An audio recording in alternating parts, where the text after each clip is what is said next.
Как ты себя чувствуешь, моя родная? Плохо. Почему? Кушать хочет, да, девочка? Кушать. Сердце не болит? Болит? Где, покажи. Вот тут болит, да?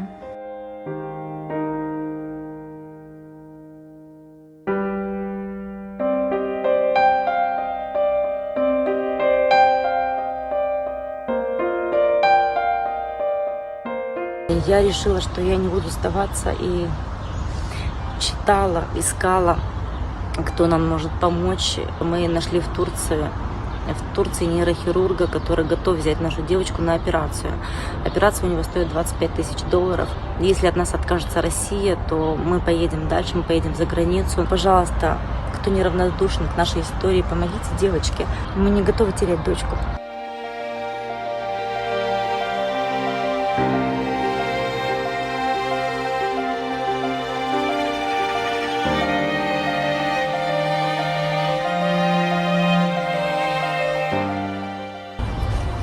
Загадывай желание и выпускай все шары, хорошо?